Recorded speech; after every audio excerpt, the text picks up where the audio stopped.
Side में देखिए आपको कुछ मीटिंग रूम नजर आ रहा है। एक ऊपर फुल ऑफ डेकोरेटेड है, मिडिवल पीरियड की पेंटिंग है, फ्रेस्को पेंटिंग है। दो रूम नीचे बने जिसमें देखिए आप सिलेंट वेंटिलेशन है, तिरछी वेंटिलेशन है, तो जो फ्रेश एयर लाइट के लिए यूज की जाती थी। ये स्टेप से नीचे जाने के लिए रूम में, और आउटसाइड में एक बेल है, कुआं जहाँ से पानी लाया जाता था। यहाँ एक छोटा सा टैंक है, तो मीटिंग के समय इस टैंक में पानी भरा जाता था। इतर परफ्यूम ऐड की जाती थी जिससे मेक अ गुड एनवायरनमेंट। वो टेरेस था जहाँ फैमिली या गेस्ट के साथ राजा कैंडल डिनर कर सकते थे या अर्ली मॉर्निंग का ब्रेकफास्ट। और राइट साइड में किचन हुआ करती थी फर्स्ट फ्लोर पर। और आप देखिए इसमें राजा को यदि भोजन बाहर नहीं करना होता था तो वहाँ से भोजन इस रूम में लाया जाता था। जो 3 आवर्स दिख रही वहाँ ये डाइनिंग रूम था, तो वहाँ भोजन सर्व किया जाता था। और ये सेंटर में सिटिंग रूम हुआ करता था। राइट साइड में देखिए स्टेज है, जब कभी राजा महाराजा को मीटिंग लेना हो या इंटरटेनमेंट प्रोग्राम, उस समय सोर्स ऑफ एंटरटेनमेंट क्या होता था? Music and dance and hunting. तो दरबार की जो नृत्यकियाँ थी उनको बुलाया जाता था स्पेशली राजा के द्वारा। गेस्ट को भी इनवाइट करते थे, वो आकर के हायर प्लेटफॉर्म पर डांस परफॉर्म करती थी, लोअर प्लेटफॉर्म पर संगीतकार म्यूजिक बजाते थे। और इन गैलरियों में गेस्ट बैठा करते थे। अपर स्टोरी पर रानियां बैठती थी।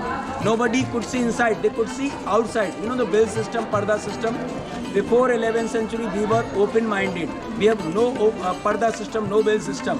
आप इसके लिए देखिए Ashoka period, Gupta period, even Khajuraho, कहीं भी कोई भी स्टैचू देखोगे वुमेन कवर्ड फेस में नहीं दर्शाई गई। तो हमारे यहाँ अफगानों के आने पर सीजर सिस्टम और स्ट्रेचिंग सिस्टम है, सिलाई और कैंची नहीं थी हमारे यहाँ, इन्हीं की देन है ये।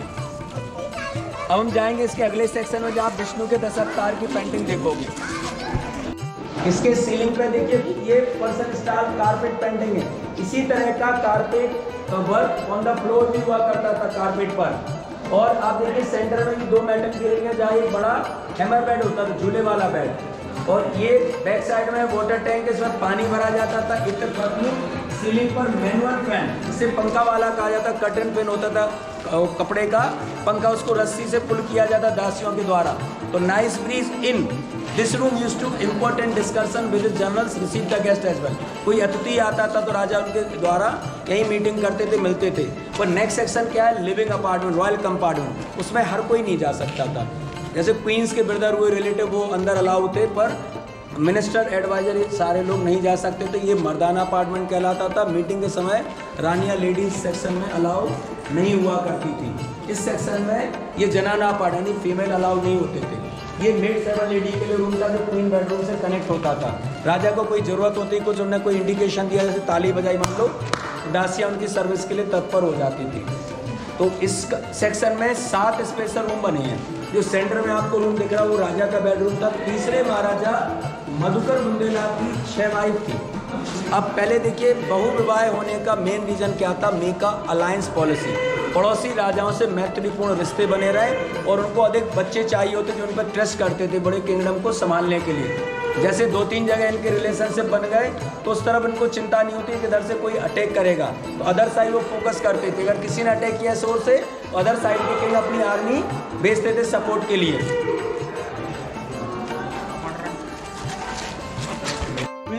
सेम राइट में 1, 2 एंड 3 ये बेसमेंट है, 3 स्टोरी अंडरग्राउंड। यहाँ से अंडरग्राउंड टनल है बाहर निकलने के लिए, जो बंद कर दिए गुप्त रास्ते।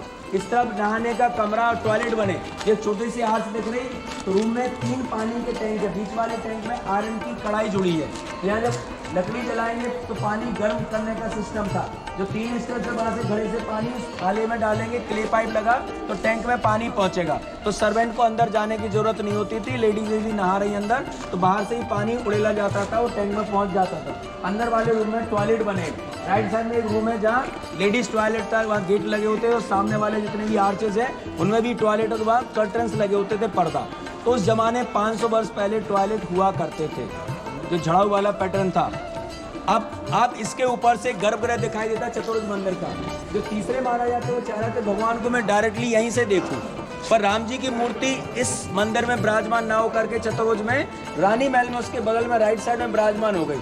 तो रानी महल ही राजा राम मंदिर कहलाने लगा और चतुर्भुज मंदिर में विष्णु जी, लक्ष्मी जी, राधा कृष्ण की मूर्ति रखी गई। जो कटरीना कैफ का सिलाई सेट आपने देखा तो इसी में घूमते हुए ड्रेसिंग टेबल का सीन देखा। अभी डाल लो अपने यूट्यूब पर तो आ जाएगा, कटरीना कैफ सिलाई सेट, मैंगो सिलाई सेट, ओट शार्ट, तो शूटिंग के सीन आ जाएंगे। तो देखिए इस रूम में और किंग बेडरूम में विष्णु के 10 अवतार की पेंटिंग बनी हुई है।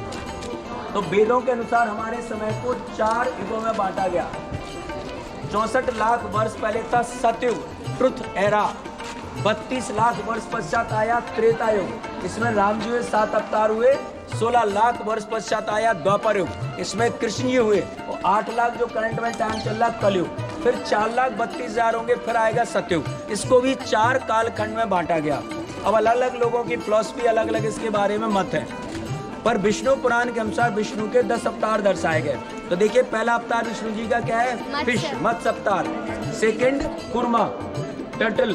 Third wild boar, pig. Fourth Narasimha, आधा मानव आधा शेर। फिफ्थ ड्वार्फ, बामन अवतार। छठवें Parashuram ji with metal axe. 7वें राम जी तो विद बो, एरो। एंड 7th राम हो गए, 8th कृष्ण। और 9th बुद्धा। तो बुद्धिज्म के अनुसार बुद्धा विष्णु का 9वां अवतार नहीं है, हिंदुओं के अनुसार बुद्धा 9वां अवतार है। पर 10th वन कॉल कल्कि, which will come in future, 10वां अवतार होगा। इनका जन्म होगा संभल विलेज उत्तर प्रदेश में, और इनका नाम रखा जाएगा हरिगुप्त। जब एक कली नाम के पुरुष को मारेंगे तो फेमस हो जाएंगे कल्कि। तो 5100 वर्ष हो चुके, अभी 3400 वर्ष बाकी है। कुछ बुक में ऐसा मेंशन किया जा चुका, पर आई एम नॉट श्योर। कुछ बुक कहती 12 लाख वर्ष पश्चात, तो अलग अलग मत हैं। पर साइंस की दृष्टि से देखिए हम कैसे डेवलप हुए, हाउ वी डेवलप, एवोल्यूशन के थ्रू। तो सबसे पहले जब पानी बना तो पहली कोशिका बनी थी सेल, कोइसरवेट सेल। जैसे पानी पर हमने घी डाल दिया, इस तरह की एक लेयर बनी थी जिसमें पहला जीव बना था वायरस, विदाउट सेल एनिमल। फिर इसके बाद एक कोष के जीव अमीबा, पैरामीशियम। फिर बहुकोष के जीव बने, तो fish symbolising protoplasm era, turtle symbolising amphibian era, pig lion represent mammal class era. Link between human and animal, जैसे अभी ऑस्ट्रिच, शुतुरमुर्ग, चलने वाले और उड़ने वाले पक्षी के बीच की कड़ी है। इसी तरह ये भी जानवर चतुष्पादी से द्विपादी की ओर मूव हुए, तो आधा मानव आधा एनिमल को रिप्रेजेंट कर रहे हैं। फिर हमारे 4 फादर थे मंकी, तो हम छोटे हुए। फिर हमारे क्या वाइल्ड लाइफ, हमारी जीवनचर्या हुई, तो खाना बदोश जीवन हुआ, एक जगह से दूसरी जगह जीवन की तलाश में जाना। और फिर धातु को हमने डिस्कवर्ड किया। परशुराम जी रिप्रेजेंट मेटल एरा, धातु युग। फिर रूलिंग एरा है, समूह में लोग रहने लगे, तो Ram ji represent ruling era. And Krishna was a cowherd boy, और बलराम जी लिए हल, तो represent farming era, agriculture era. Buddha teaches yoga meditation for us. उस समय हमने सोचा होगा कभी हमारे पास क्या था, हॉर्स सबसे तेज चलने वाली यात्रा का साधन था, तो हॉर्स के विंग्स होंगे तो हम कहीं भी उड़ जाएंगे। तो आज हमने क्या डिस्कवर कर रखा है, एरोप्लेन, हेलीकॉप्टर। तो एक तरह से एवोल्यूशन को रिप्रेजेंट किया गया। डार्विन थ्योरी से पहले ये पेंटिंगें हमारे इस रूम में हैं, यानी हजारों वर्ष पहले सब चीजें मेंशन की जा चुकी थी। अब परमाणु एटम की खोज किसने की थी? महर्षि कणद।